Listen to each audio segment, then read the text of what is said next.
Bienvenue à ce temps de chant et de méditation avec l'Église évangélique baptiste de Colmar-Logelbach. Aujourd'hui, nous aborderons le thème « Une foi tranquille au sein de la crise ». Mais auparavant, je voudrais vous rappeler le dernier verset du livre des psaumes, le psaume 150, « Que tout ce qui respire loue l'Éternel ». Louez l'Éternel. Alors, chantons.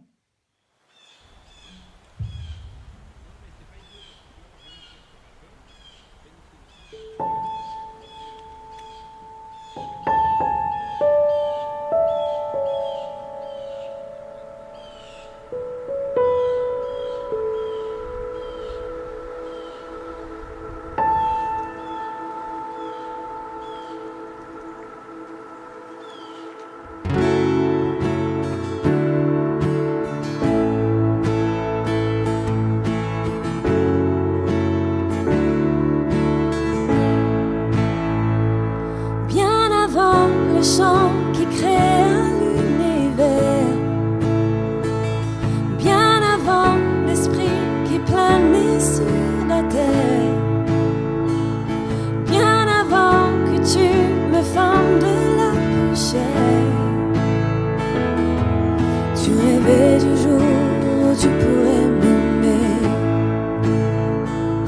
bien avant les premiers battements de mon cœur. Je m'éveille à ta douceur, bien avant mes doutes, mes joies et mes douleurs. Tu rêvais du jour où je pourrais t'aimer. Tu rêvais du jour où je pourrais t'aimer. Abba Père, je suis à toi.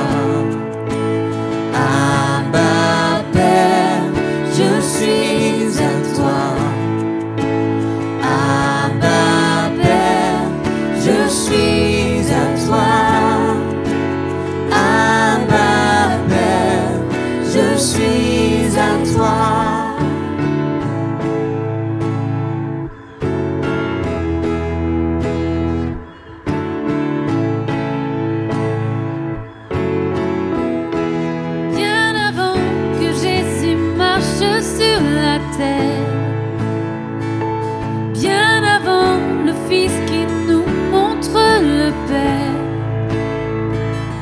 bien avant que les cieux sur moi soient ouverts. Oh, tu rêvais du jour où tu pourrais m'aimer, bien avant que mon péché brise ton cœur, bien avant que coule le sang et la sueur, bien avant les clous, le froid et la douleur. Tu rêvais du jour où je pourrais t'aimer. Tu rêvais du jour où je pourrais t'aimer. Abba Père, je suis à toi. Abba Père, je suis à toi.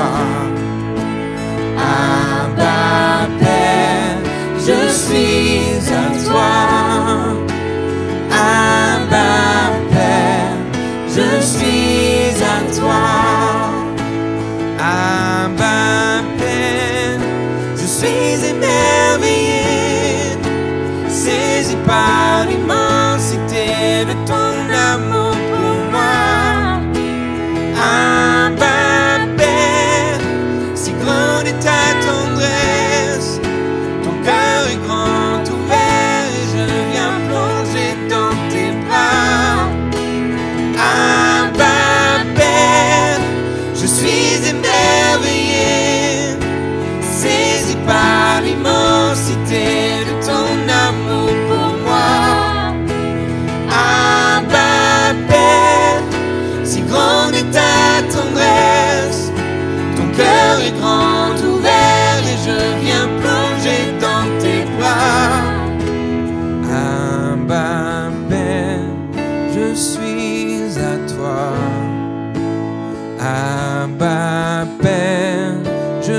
suis à toi.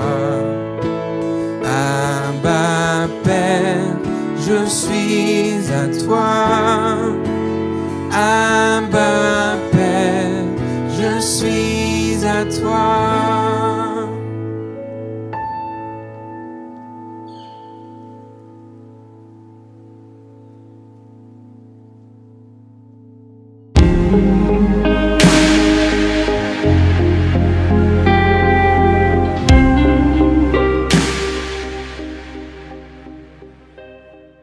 Bonjour à tous, je suis Robert Collomb, le pasteur de l'église évangélique baptiste de Colmar-Logelbach. Nous sommes déjà au 47e jour du confinement et dans la presse, on peut lire qu'il y a actuellement une augmentation de la colère, d'explosion de colère chez certains. Quelqu'un est même allé jusqu'à avouer « le coronavirus a fait de moi un enragé ». Nombre de personnes sont en colère sans même savoir pourquoi. Aujourd'hui, nous allons voir d'où vient la colère et surtout des étapes pratiques pour réduire le niveau de colère en vous et chez les autres. Si vous ressentez de l'irritabilité, de la colère en cette période de crise, je dirais c'est normal. Il y a bien des sujets d'irritabilité, comme les facteurs combinés d'être sans travail, le confinement à la maison, le quotidien avec les enfants et le conjoint que jusqu'ici on ne voyait que quelques heures, le fait d'assurer l'enseignement des enfants, les nouvelles quotidiennes de la pandémie, le quotidien chamboulé, tout cela provoque des émotions comme la colère, la frustration, la mauvaise humeur. Heureusement, la Bible est à notre portée et aujourd'hui, nous allons découvrir ce que Dieu dit de la colère. Le thème d'aujourd'hui est « Une foi qui me maintient calme au sein d'une crise ». La colère est l'émotion la plus mal comprise. La mauvaise sorte de colère a été classée comme 7e péché mortel. Cependant, toute colère n'est pas un péché. Parfois, elle est la réponse appropriée à une situation. Parfois, la colère est une expression d'amour. La colère n'est pas automatiquement un péché. La colère est une capacité donnée par Dieu. La Bible dit que Dieu se met en colère, bien sûr de façon tout à fait appropriée. Et si nous expérimentons la colère, c'est bien parce que nous sommes créés à l'image de Dieu. La colère a sa place. Si vous ne vous mettiez jamais en colère, en fait, vous seriez un légume. Mais il y a la mauvaise colère, la colère injuste. Il nous faut apprendre à gérer notre colère, à l'utiliser avec sagesse, de manière appropriée et juste, car une colère mal gérée est un péché. Par contre, bien gérer sa colère, c'est un atout. En fait, la colère en elle-même n'est pas un problème. Le problème est son expression inappropriée. Généralement, on va dans deux extrêmes. Quand nous nous irritons, soit nous explosons, soit nous nous replions sur nous-mêmes. On devient muet, on ne dit plus rien. Pour prendre l'analogie d'animaux, l'un de vous devient tortue, l'autre putoie. La tortue rentre dans sa carapace et se cache. Mais quand le putois se fâche, il éjecte son odeur nauséabonde et pousse des cris stridents. C'est très triste et pourtant courant quand dans un couple, il y a finalement un putois et une tortue ensemble. Certains ont remarqué dans des études que plus que nulle part ailleurs, c'est à la maison que l'on exprime le plus sa colère. Un mariage réussi n'est pas un mariage où il n'y a pas de colère. Un mariage réussi est un mariage où on a appris à gérer la colère. Quand la colère est gérée, cela produit de grands mariages. Quand la colère est gérée, cela produit de grandes amitiés. Alors, comment grandir dans la foi en sorte que je maintienne le calme au sein de la crise ? Je vous invite à considérer 6 étapes que l'on trouve dans la Bible, 6 principes pour nous aider à maîtriser la colère. La première étape, c'est réaliser le prix de la colère incontrôlée. C'est le point de départ. Et son prix est très élevé, exorbitant. La Bible en parle à maintes reprises. Proverbe 29, 22, « Celui qui s'emporte facilement accumule les fautes. » Quelles fautes? Eh bien, c'est détaillé. Proverbe 15, 18, « Le coléreux provoque des disputes. » Proverbe 14, 29, « Qui s'emporte montre sa bêtise. » On perd à chaque fois qu'on s'emporte. Vous perdez le respect des autres, l'amour des membres de votre famille, votre travail. Vous pouvez aller jusqu'à perdre votre santé si vous exprimez votre colère de la mauvaise façon. Petite parenthèse, une parole pour les parents. Quand vous êtes frustré, il est très tentant de motiver votre enfant par la colère. Pourquoi? Parce que ça marche à court terme. La colère capte l'attention des gens. Mais à long terme, la colère des parents provoque 3 problèmes chez les enfants. Elle crée en eux la colère, l'apathie, l'aliénation. Colère, apathie, aliénation, c'est grave finalement. Proverbe 11, 29 nous dit « Qui sème le trouble dans sa maison n'héritera que du vent. » Donc la première étape pour rester calme dans la crise, est de réaliser le coût élevé de la colère non maîtrisée. Ça vaut vraiment pas la peine de payer ce prix. La deuxième étape, je fais le choix de gérer ma colère. La résolution, c'est de dire « J'en ai assez de blesser mes proches avec ma colère. Je choisis de changer avec l'aide de Dieu. Je fais le choix de gérer ma colère. » Acceptez la responsabilité de vos réactions. On ignore souvent qu'on a la possibilité du contrôle sur la colère. Prenons un exemple. Il vous est certainement arrivé d'être au milieu d'une dispute au niveau sonore très élevé, et là, le téléphone sonne. Vous prenez le combiné et vous dites « Allô ?» Qu'est-ce qui vient d'arriver? Vous avez été capable de changer instantanément votre ton de voix parce que vous le vouliez. Il vous faut choisir de changer votre colère. Proverbe 21, au verset 11, nous dit « L'insensé donne libre cours à sa mauvaise humeur. Le sage retient et calme la sienne. » J'aimerais souligner le mot « retient ». Je fais le choix. Parfois nous disons « Ah oui, c'est l'autre qui me met en colère, c'est toi qui me mets en colère. » Mais personne ne peut contrôler vos émotions sans votre permission. C'est un choix que vous faites. Pour réussir cette deuxième étape, il faut anticiper, se préparer à l'avance, afin de ne pas s'emporter quand vient le feu de l'action. La troisième chose à faire, c'est de penser avant de réagir, avant de parler. Faire une pause, un arrêt, respirer, calmez-vous. Jacques, au chapitre 1, versets 19 et 20, dit ceci. Vous le savez, mes chers frères et sœurs, que chacun s'empresse d'écouter, mais soit lent à parler et lent à se mettre en colère. Car une personne en colère ne fait pas ce qui est juste aux yeux de Dieu. Jacques explique comment traiter les autres, à savoir comme nous voulons qu'ils nous traitent, et en fait comme Dieu nous traite. Et Dieu dit « Je suis lent à la colère », et il l'est effectivement.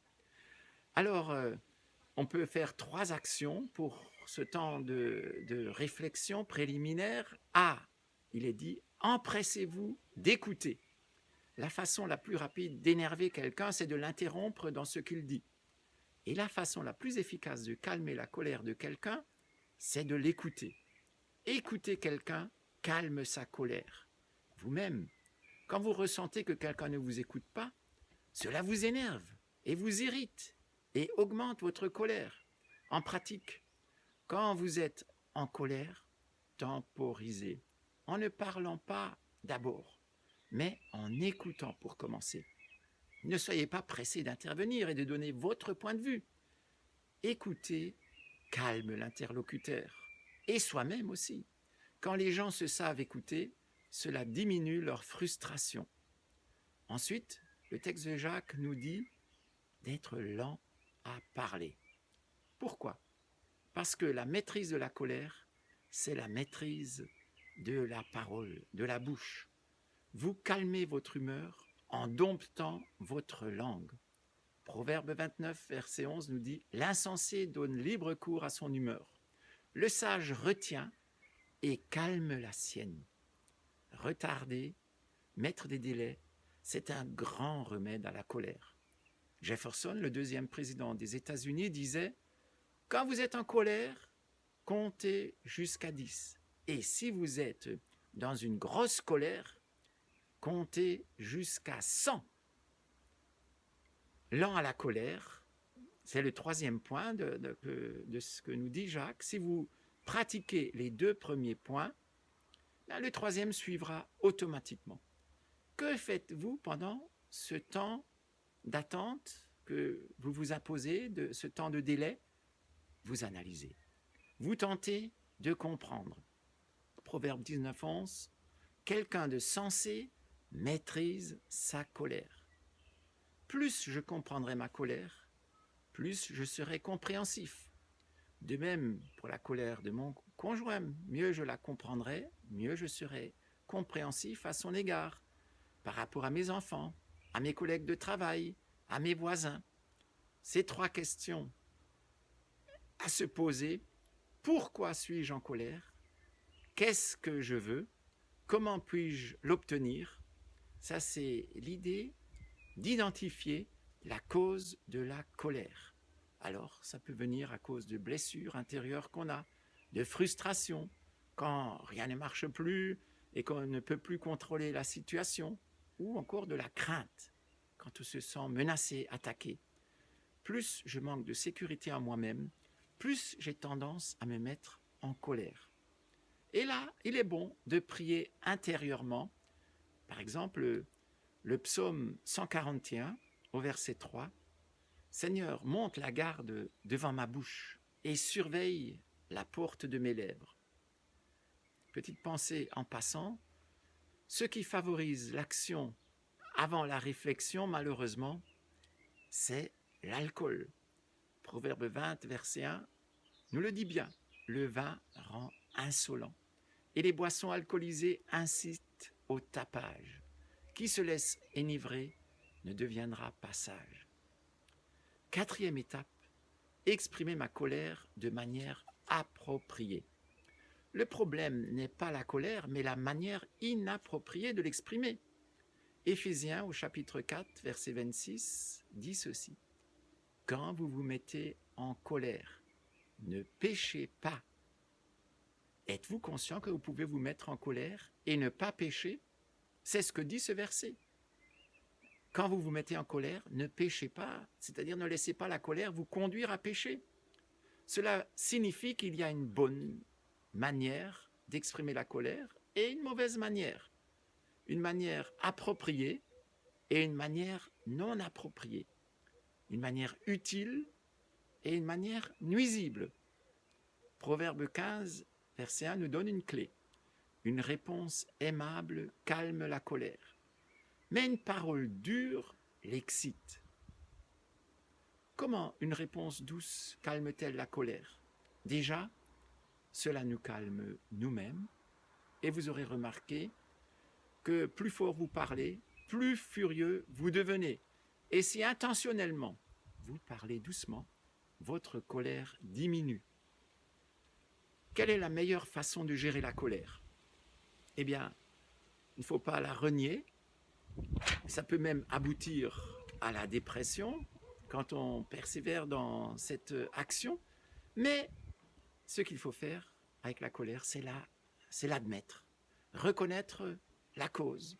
Ah oui, j'ai été frustré, j'ai été blessé, j'ai eu peur, et voilà pourquoi maintenant je me mets en colère. Lorsque vous exprimez votre colère, votre interlocuteur se met sur la défensive. Mais si vous reconnaissez, ah là j'ai eu peur, je suis blessé, j'ai été frustré, j'ai eu des manques, alors les défenses tombent. Il est bien plus facile pour les gens de traiter avec la peur, une blessure, un manque, qu'avec la colère. La cinquième étape sera de modeler son intelligence. J'apprends à penser de manière nouvelle. Romains 12, verset 2 dit ceci. Ne vous conformez pas aux habitudes de ce monde, mais laissez-vous transformer et vous donner une intelligence nouvelle. La restauration de notre intelligence sur le plan de la colère doit être mise en place. Laissez le Seigneur faire dans notre vie. Agir sur la manière de penser qui engendre les émotions, lesquelles engendrent les paroles et les actions. À la base, il y a la pensée. Vous avez remarqué déjà, je pense, l'effet miroir. Quand des gens parlent fort, vous avez tendance à parler fort aussi. Et la colère est contagieuse. Soyons-en conscients. Par exemple, les enfants apprennent par imitation. Chaque fois que vous vous emportez, en fait, vous êtes un modèle ou un anti-modèle pour vos enfants. Le manque de contrôle blesse des millions de familles. Oui, voilà des chiffres tristes. En France, l'an dernier, 22 000 femmes ont été victimes de violences, battues par des maris en colère. 300 000 enfants ont été battus sévèrement par leurs parents. Ces parents qui n'ont pas pu gérer leur colère. Proverbe 11, 29 avertit, qui sème le trouble dans sa maison n'héritera que du vent. Et puis l'apôtre Paul nous dit dans sa lettre aux Colossiens, chapitre 3, verset 19, Marie, aimez chacun votre femme et ne nourrissez pas d'aigreur contre elle. Quand il y a des excès de violence, comme cité tout à l'heure, alors là, il faut arrêter immédiatement, se faire aider même. La dernière étape pour pouvoir rester calme dans des temps de crise, pour pouvoir apaiser sa colère, devenir un homme, une femme de paix, c'est de demander à Dieu de vous remplir de son amour. C'est ça, le secret de la puissance de Dieu, qui vous change et qui fait de vous, d'une personne en colère, une personne apaisée, apaisante. Il vous donne un cœur de paix. Le fameux chapitre sur l'amour d'un Corinthiens 13 nous dit au verset 5, « L'amour ne s'irrite pas ». Quand vous êtes rempli de l'amour de Dieu, pratiquement rien ne peut vous ébranler, vous perturber. Par contre, rempli de colère, tout vous dérange. Romains 15, verset 5 dit ceci, « Que Dieu, source de toute patience et de tout réconfort, vous donne de vivre en plein accord les uns avec les autres, conformément à l'enseignement de Jésus-Christ. » Votre relation avec Jésus-Christ déterminera combien vous serez patient, combien vous maîtriserez la colère dans votre vie. Vous pouvez changer avec l'amour de Christ en vous. Mari et femme, à la maison, prenez l'engagement de travailler ensemble sur la gestion de votre colère. Comment Dieu m'aide-t-il à gérer ma colère? Galates 5, 22, le fruit de l'esprit est la patience. Dieu traite les causes profondes de notre vie. Il veut mettre le fruit de l'esprit dans notre vie. Mais quelle est en fait la cause profonde de notre colère? Jésus dit dans Matthieu 12, verset 34, « Ce que dit la bouche déborde du cœur. » Le cœur du problème est le problème du cœur. Oui, le cœur du problème est le problème du cœur. Ma bouche trahit ce qui est en moi. Par exemple, une langue acérée révèle un cœur irrité. Une langue négative révèle un cœur craintif. Une langue trop active révèle un cœur instable. Une langue qui juge, culpabilisante, révèle un cœur coupable. Je juge car je me sens coupable. Une langue qui est dans l'excès de critique révèle un cœur amer. Une langue sale révèle un cœur impur.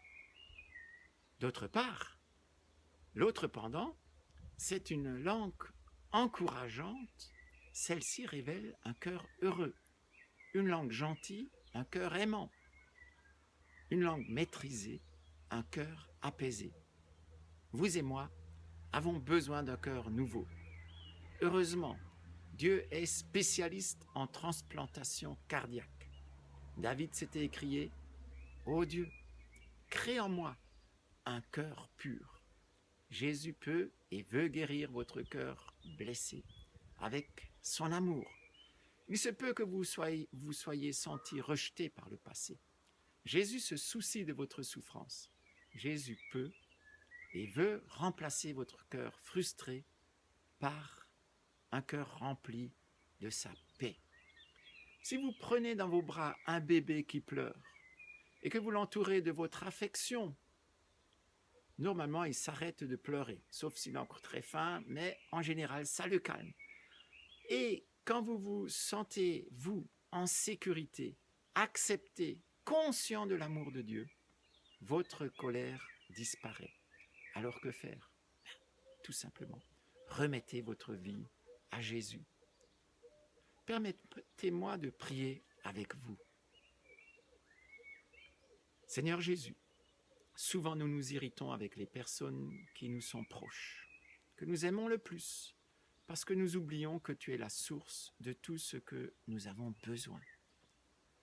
Seigneur, que les personnes à l'écoute qui luttent avec l'irritabilité due à des blessures, due à la frustration, due à la crainte, puissent expérimenter l'espérance et la guérison d'une façon toute nouvelle. Et vous pouvez vous aussi prier en exprimant quelque chose comme ce que je vais dire. Cher Seigneur, cher Dieu, je reconnais que j'ai un problème avec ma colère. J'ai besoin de ton aide. Aujourd'hui, avec ton aide, je choisis d'apprendre à gérer ma colère. Je suis conscient que mes colères ont pu blesser des personnes. Alors, s'il te plaît, pardonne-moi.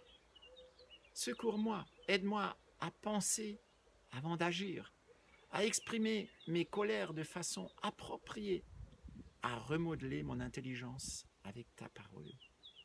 Et le plus important, Seigneur Jésus, aujourd'hui, je m'ouvre complètement à toi. Remplis-moi de ton amour. Et cela chassera mes colères, mes incapacités. Sauve-moi, change-moi, transforme en moi ce que toi seul peux transformer. Amen. Chers amis à l'écoute, je vous aime, je remercie le Seigneur pour vous. À dimanche prochain. Que Dieu vous bénisse.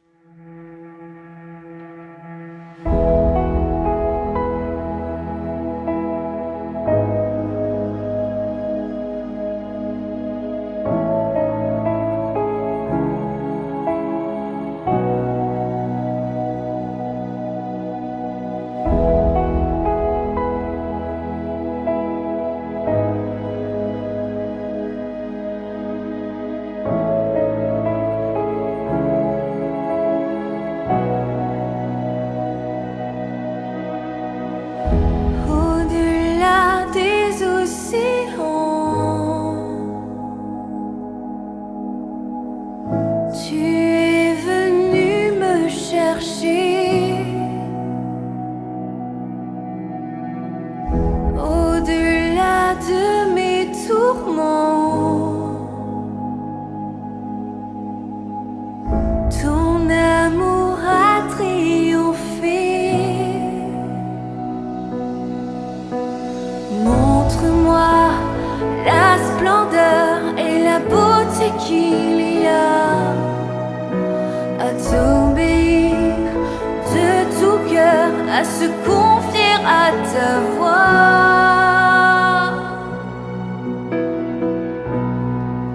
Tu viens relever le faible, tu le prends dans tes bras, tu le conduis vers ton Père, qui le console ici-bas. Entends le cri de ma prière, sois mon secours et ma joie. Passer de l'ombre à ta lumière, j'ai mis mon espoir en toi.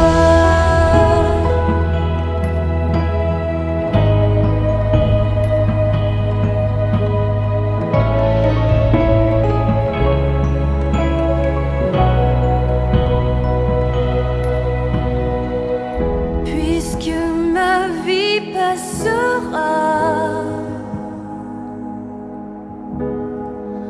En toi je veux demeurer, puisque tu triompheras.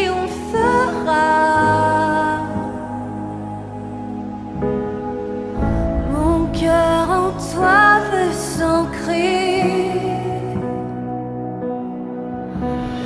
Montre-moi la splendeur et la beauté qu'il y a à t'obéir de tout cœur, à se confier à ta voix.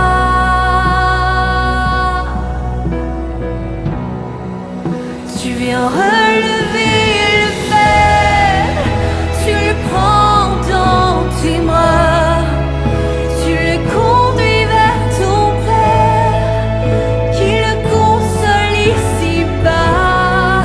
Entends le cri de ma prière, sois mon secours et ma joie. Passer le long matin lumière, j'ai mis mon espoir en toi.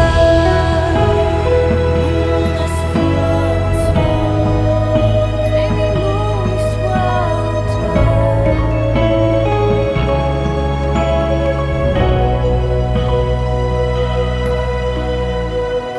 Au-delà des océans,